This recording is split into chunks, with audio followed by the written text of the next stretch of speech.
So many lives have been remembered here in this sacred place. Services have commemorated the lives of members of the congregation and people from the larger community. Since 1891, when this church was founded, the church has been a place for remembering. On this Memorial Day weekend, the two of us have been remembering members who died during the 18 years of our ministry. Last Sunday, in the beautiful slideshow created by Susan Langford, we honored 15 members of our church community who died in just this last year. Today, you too are surely remembering people in this congregation, in your family, and in other places in your life who have died. During our ministry, it has been our privilege, our honor, to preside at memorial services. At each one, we have learned new stories of the people whose lives are being commemorated. We certainly cannot name and share stories of all of those people this morning, but we feel their spirits here, lingering in this place, and they will remain here in our hearts. Joe Maxon has shared the names of people whose lives intertwine with her life, people who made this place a loving, sacred place. We too will lift up some of the people and some of the stories. Whether you knew the people or not, their stories may help us all learn about living. Lives have their struggles, that is true, and we have had so many examples of grace. We remember the elegance of Frances Hannah, her dances, grand altar creations she would so love today's. And hers often incorporated large, gorgeous fans. And she also wrote a lot of cards of appreciation and would write a drawing of a fan and would sign off with, "One of your fans." Frances taught our daughter, Sarah, a dance, and the two of them danced in a service.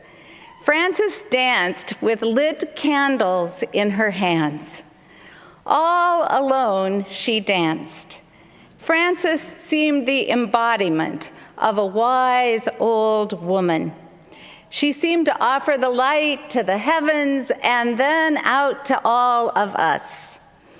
And then Sarah began dancing lovingly alongside Frances. The eyes of the young woman beheld the old woman.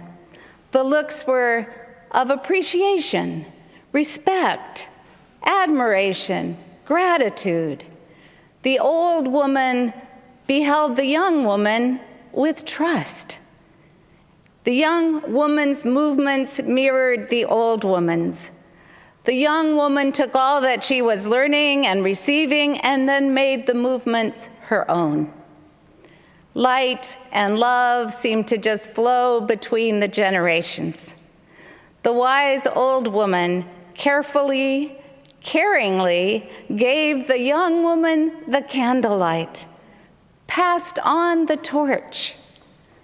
The dance was like a myth, an ancient ritual offered to all of us who were blessed to be here. When Frances could no longer drive her Thunderbird, John and Lynn Cahoon would pick her up for church. And though Frances was 103 when she died, we were all shocked. Not so very long before, she had danced and spoken in the service. Frances Hannah was all dressed up for Easter Sunday. When Lynn and John arrived at the door, she gently fell into their arms. A dancing matriarch taking a last, final, gracious, beautiful bow.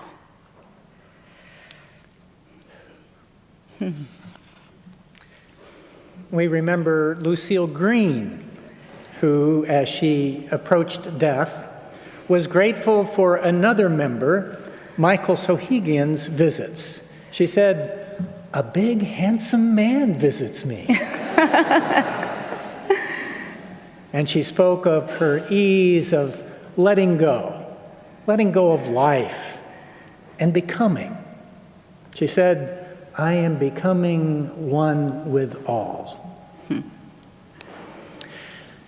We remember Maya Elmer, Lucille Parker, Lois Lynch, and Gertrude Hall, feisty ones who helped build Freestone, the church retreat center in Sonoma County.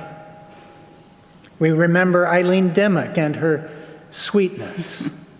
Lucille Bogue, energetic, full of life and pizzazz. Lucille wrote a play and took it in her suitcase as she traveled. Later, she said her play had toured Europe.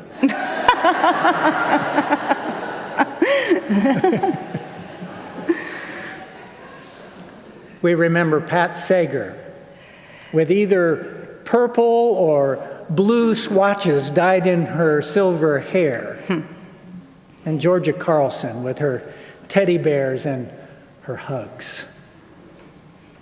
We honor those like Jerry Gavsey, whose lives were centered in a good marriage.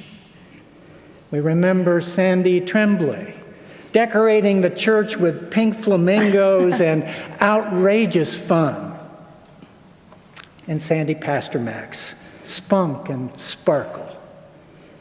Bill Ulp sang in the choir for 40 years. We remember his red vest, his dignity, and his wink. We remember with loving appreciation Bill Trampleasure, calling out "Amen" during sermons, and his playing with words, puns, and sounds, creating poetry. We remember Ken McPherson's twinkle, his playful greetings, and his laugh. We remember Monica Riley, and many, many like her, who let go of family homes and professions and moved across the country to a small apartment to make a good new life. We remember the sparkling of Monica's eyes, so like the eyes of Carl Rupenthal and Wally Ellis. We remember Lad Griffith's big embrace of life and Peter Franklin's energy and presence. We remember Oral Walters, who was active in the religious education of our children and youth. When Oral died, she left $35,000 to the religious education program. Decreasing amounts of her gift over 3 years supported the congregation in calling a family minister. We have often walked by where Oral lived, and we always called out, "Thank you, Oral." We remember Dorothy Gould. Dorothy worked with others and transformed a small space off the church social hall and decorated it to serve as a bride's room for weddings. And when the church needed an additional office space, Dorothy was brought into the conversation. She said lovingly, she understood churches are evolving places, that the time had come to let go the bride's room so that it might become something new. We remember Lamar Morrison. I met with Lamar when he was in the last painful stages of cancer and his life. We sat on the family's front porch, Lamar in a wheelchair. He said, "I've heard you say that death is not too great a price to pay for having lived." He asked if that was just something to say, or if I really believed it. For many years, Lamar Morrison tended all the beautiful red poinsettia that used to fill the sanctuary from December through Christmas Eve. For weeks in advance, Lamar took orders for poinsettia. Members purchased them in honor of or in remembrance of someone. Bill and I ordered them first in honor of our parents, our two sets of parents, and then later in memory of them. Lamar, often with one of his two children, Alana or Logan, would come by the church daily to water the plants, to remove dry leaves, to keep everything looking so beautiful. All that red looked so vital and alive. The price of all that beauty was a lot of work. People who knew anything about plants quickly said after Lamar's death that they would not take on the poinsettia ministry. I think Lamar thought all the work was not too great a price to pay for all that beauty. His gift to the church, all the work was worth it. The chancel full of red was the image that Lamar's photographer wife, Maureen, chose to honor Lamar and notify members that he was in his last days. Surely death was not too great a price to pay for Lamar for tending beauty in the conservatory at Golden Gate Park, tending beauty in his loving relationship with his beloved wife and children. Beauty he tended here and there and everywhere. We remember and honor and thank Lamar Morrison. We remember Margaret Goodmanson, who with her oxygen tank kept going, showing up and participating fully as much and as long as she could. Margaret had to face letting go of everything. Margaret said, "It's not that I don't care, it's that I accept it." All of us will let go of jobs, of neighborhoods, homes, possessions, loved ones, and life itself. We can hope to come to a place of acceptance and to make peace with letting go. As we have been preparing to retire and making our move, we have tried to let ourselves feel all of the feelings: grief, gratitude, disappointment, relief, appreciation, forgiveness, numbness, exhaustion, excitement. We have tried, especially during this time of transition, to take good care of our bodies and our spirits, to eat our broccoli, to drink lots of fresh water, to keep our writing practice, to journal, to say a blessing before eating a meal, to remember our dreams, to create simple rituals for letting go and for opening up to the new. We try to keep our focus on gratitude, to breathe, We try to be gentle with ourselves, to make peace, to say goodbye, to say hello. We wish this for you in all of your own life transitions. We remember Jean Moore, church leader, who chaired the search committee who presented us to the congregation 18 years ago. Jean tried to do all she could to stay alive as long as she could, and as a skilled nurse, she knew when she was not going to survive.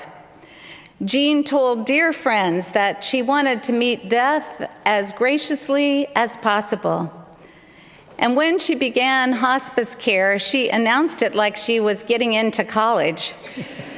She really was all smiles, and she said, "They accepted me." She knew that her daughters would learn from her how, when their own time comes, to let go gracefully. So even when she couldn't talk, Jean reached out her arms to hug. Her shining eyes held you in her embrace. What images Jean gives us of living and dying, of making good endings. What lessons, what grace. We have shared this with you before, but we share it again because it is so important. On the table beside her bed, Jean left notes that she had written. I forgive you. Forgive me. I love you. Goodbye. Thank you.